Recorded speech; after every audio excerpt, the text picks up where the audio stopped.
right, time to go behind the story, but tough to top that last story John just told us. Oh, man, live your life, hot dogs, Let coffee, it go. do whatever you need to do.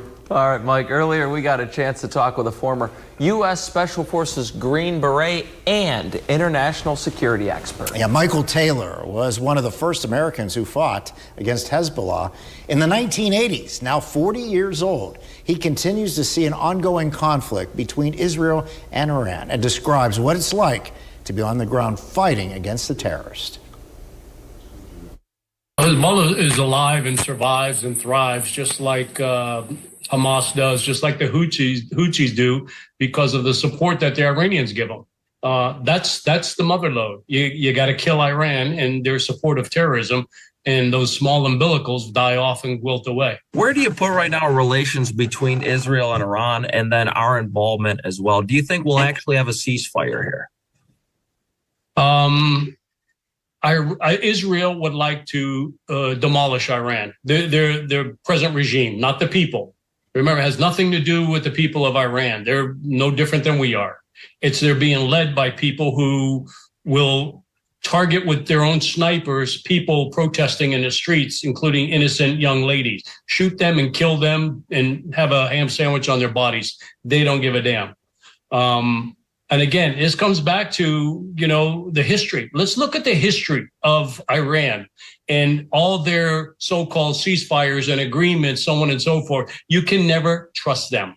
Their word is no good. We have a better chance of having lunch with God than having the Iranians actually commit to something and stick to it and hold their word. Their word is trash. They will never hold true to their word.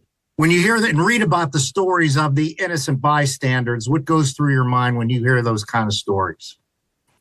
Collateral damage always sucks. There's no easy way around it. It's horrible. It's like, here, let me give you a small analogy. If there was a car accident on a street and a lady and her child in a baby carriage are walking by and the car runs them over because of the accident, that's collateral damage. Was it intentional? No. Does it suck? It's horrible. It's a tragedy. And every one of them is a tragedy because they're losing their lives and family members. So it's always bad. There's no way around that. Mike, if you can just describe to us a little bit what your experiences were like when you were battling Hezbollah back in the 80s. Hezbollah was very determined. They're very radical. They believe in their cause. So you have to respect that to a degree. They're not well trained, contrary to what people think. They are afraid to die, contrary to what people think. We've seen several of them shot in the back because they're running away. So there's that myth about they're not afraid to die. It's a bunch of baloney. But they are committed to their cause. So you have to respect that. They will die. They will die for their cause. One of the things that we as Westerners have a hard time grasping is that we have Silver Stars, Medal of Honors, our highest awards given for bravery in a time of battle. They have the same equivalent, but in different terminology. So if they're giving their lives for it, that's the same as our soldiers giving their lives for our country. That's how they see it from their perspective. Do you liken Hezbollah right now to you fighting them? Is that what they're dealing with Hamas right now? Israeli soldiers?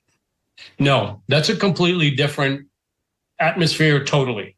First of all, Hamas, it does ingrain themselves, just like Hezbollah did. It's one of their tactics into the civilian populace. They will fire rockets from apartment buildings. They will fire it from hospitals. They will put their headquarters in hospital basements. That is nothing new. They'll use ambulances to move explosives and soldiers, so on and so forth.